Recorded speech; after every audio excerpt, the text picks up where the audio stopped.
J'ai toujours dessiné. On dessine tous, hein, enfants, on commence tous par le dessin. Et là, je ne me souviens pas de m'être arrêtée. J'étais une enfant assez timide, donc je n'allais pas forcément vers les gens.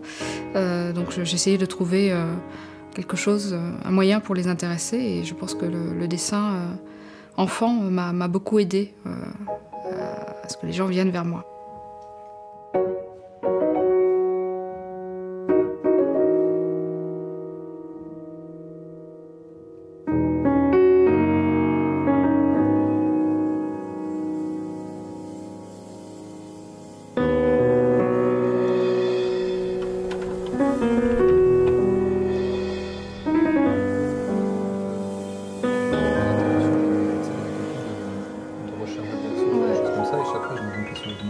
Le premier tome, Un drôle d'ange gardien, donc avec Denis-Pierre Philippi, ça a été, je dirais, vraiment ma première grande expérience dans le domaine de la bande dessinée. Ouais, on a le titre original, tu vois, Le Petit Diable Amoureux. Cette histoire était vraiment normalement un one-shot, hein, c'était vraiment une histoire à part entière, on n'avait pas de série prévue. Tout est parti de ce personnage qui était un diable et que j'ai voulu aborder sous son origine, donc qui était un ange déchu, et voilà, de le faire redevenir ange, mais à sa manière. Et c'est vrai que toute l'aventure est partie sur cette dualité du personnage qui veut faire le bien, mais en étant à l'origine un démon, donc avec des habitudes, on va dire, un petit peu décalées par rapport à un ange gardien, et toujours cette frontière, des sentiments qui sont toujours difficiles à cerner.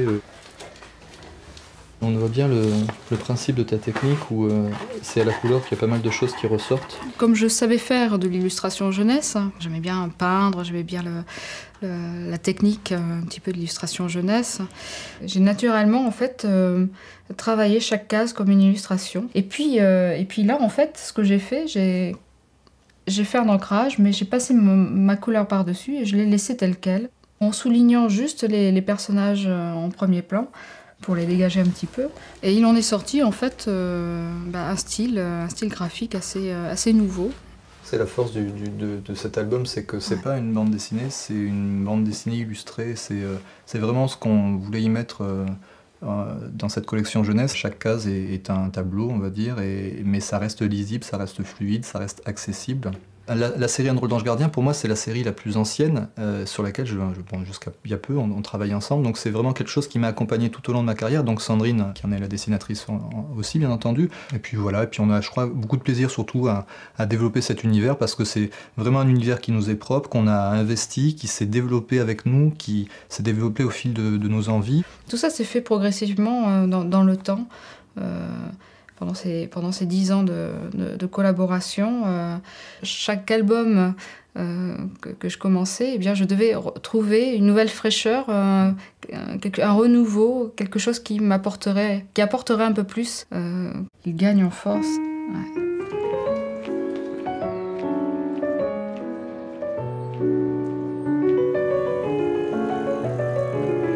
Le carnet me rassure. Je me dis que si je me trouve dans un moment donné où je suis susceptible de m'ennuyer, je sais que j'ai ce carnet, j'ai un crayon, et hop, tout de suite je peux partir ailleurs, je peux partir dans l'imaginaire, quoi. Et ça me sauve des fois.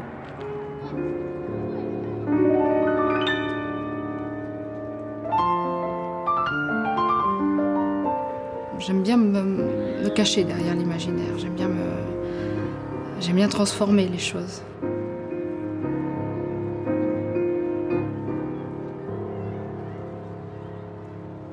L'imaginaire que je crée, c'est pas forcément une fuite. C'est une manière de me mettre en question, c'est une manière de voir le réel autrement aussi.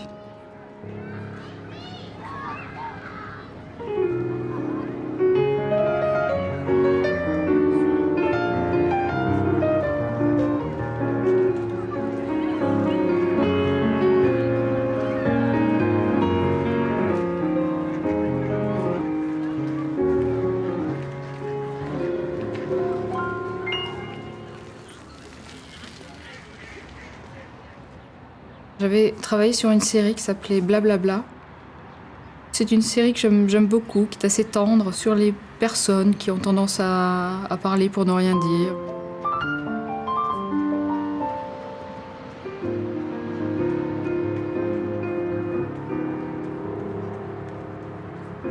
Comme moi je suis quelqu'un d'assez silencieux, je m'étonne toujours d'entendre certaines personnes parler et faire du bruit, quoi. Donc j'en avais fait toute une série comme ça. Toute mon enfance, j'ai écouté les autres. Alors j'ai écouté mes parents, j'ai écouté mes tantes, mes oncles, mon frère. Et je suis quelque part restée volontairement, même par moments, silencieuse. Et le moyen de communication que j'ai choisi, en fait, c'est le dessin.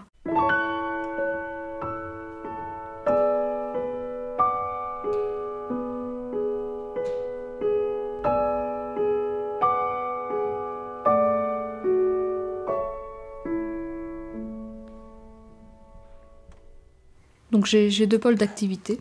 J'ai un pôle qui est plus un atelier où je concentre mon ordinateur, des écrans, tout ça, où je travaille sur l'exécution. Je mets en couleur, je mets en position aussi. Enfin, je travaille sur les cases, je dispose mes cases. Voilà. Puis j'ai un autre atelier où là, où je dessine, où je peins. C'est comme une bulle, en fait, où là, je donne libre cours à mon imagination.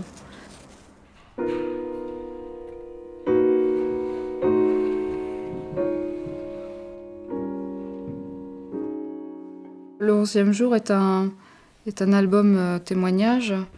C'est un album qui est une parenthèse dans mon travail d'auteur, de dessinatrice. Au départ, je ne voulais pas le faire. Voilà, ici. Alors, cette photo-là, c'est celle-là. Voilà. J'ai juste simplement, je l'ai balancée en sépia et j'ai intégré à l'intérieur des cases ma silhouette. En 2001, j'étais partie en vacances à New York avec deux copains. J'avais une démarche assez personnelle. Je sais que mon frère aurait aimé visiter cette ville. Et comme je l'avais perdu un an auparavant, je me suis dit le premier pas que je poserai sur New York, eh bien, ce sera celui de mon frère.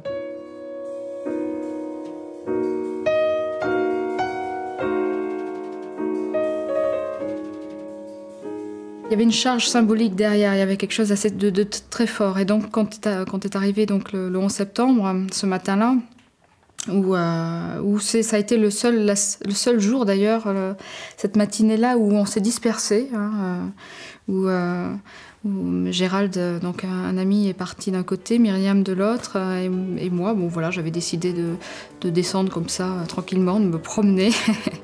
Et donc toute seule, j'ai découvert au fil de la promenade donc, qu'il se passait réellement quelque chose de grave. Et tout en descendant vers le sud.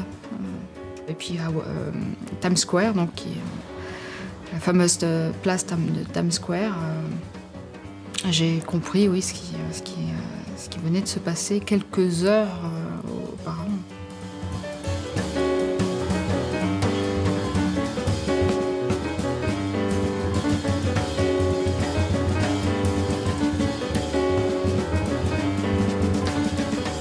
C'est un sentiment assez fort où on se sent vivant et ces moments-là sont...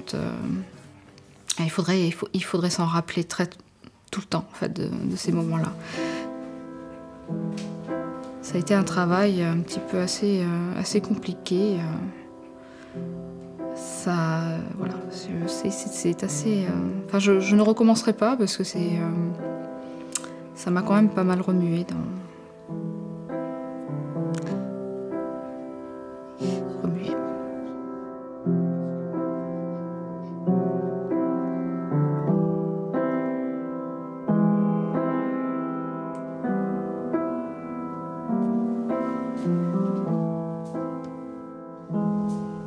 Ce travail de peinture permet de me détacher aussi de mon travail d'auteur de bande dessinée. Je suis vraiment là, je Je n'ai pas de commande, je n'ai pas de délai, je n'ai pas d'attente particulière. Vraiment, c'est très reposant de travailler dans ces conditions.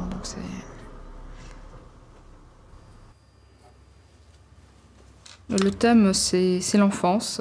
Je me rends compte que l'enfance est vraiment quelque chose, est vraiment moteur dans mon travail. Et ce sont des enfants que je dessine seule. La solitude, pour moi, c'est un grand moment de privilège. C'est le moment où je me retrouve. Et ces enfants-là, en fait, je les dessine toujours de face, avec un regard assez direct qui peut vouloir dire beaucoup de choses. Dans le regard d'un enfant, des fois, on perçoit l'attitude d'un adulte, quoi. C'est ça que j'essaie peut-être de définir. Et je prends énormément de plaisir à révéler quelque chose de ces enfants-là par le regard, par leur attitude.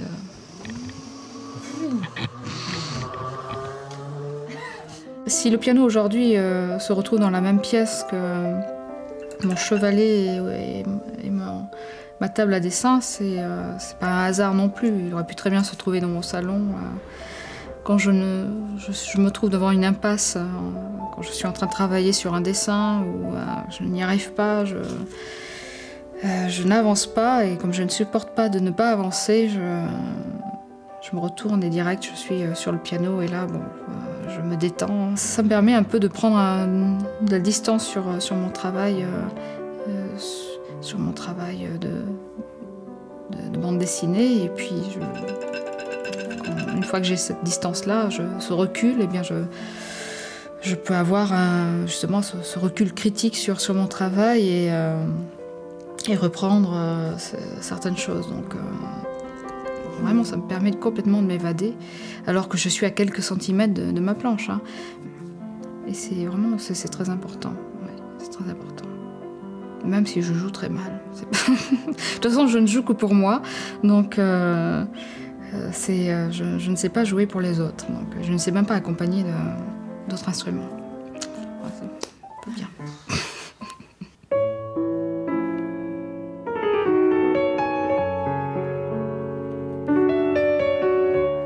Il m'arrive d'aller écouter des concerts de jazz.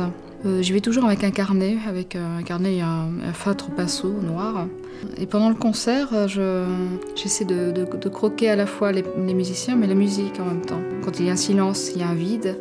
Et quand il y a une avalanche de notes, eh bien, il y a le noir. C'est très excitant, j'aime beaucoup le faire.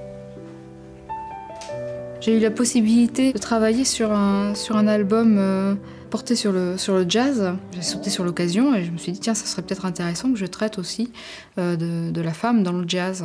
Et j'en ai inventé une qui serait enfin, un petit peu toutes ces femmes-là. Alors, elle s'appelle Eva Wood. Eva Wood. J'ai des personnes en dédicace qui m'ont dit, mais on peut le trouver où, les CD d'Eva Wood? On peut nulle part. Elle n'existe pas. C'est un tout petit livre, il est sans parole. Mon idée, en fait, c'était de laisser le lecteur entendre sa propre musique à travers ces images. Un peu comme quand je dessine ces croquis dans les concerts, j'entends une musique et mes dessins naissent de cette musique. Et bien là, j'essaye justement que le lecteur s'approprie ces dessins-là et entende sa propre musique.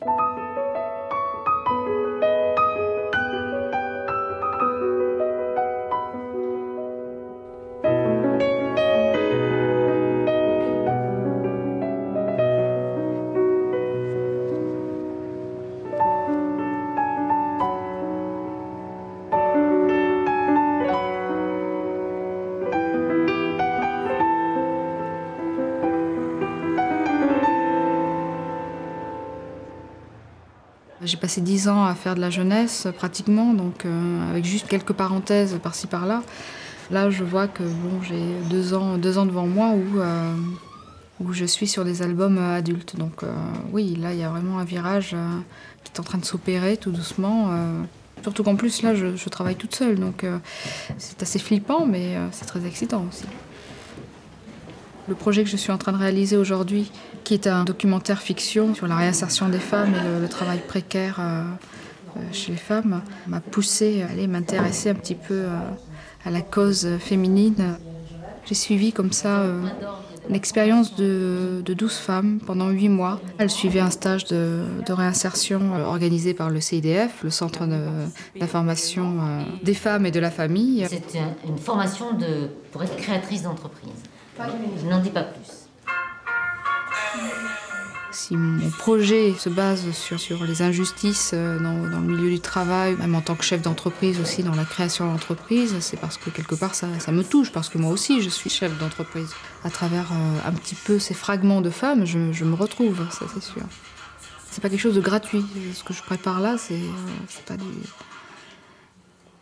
J'aimerais que ce ne soit pas gratuit.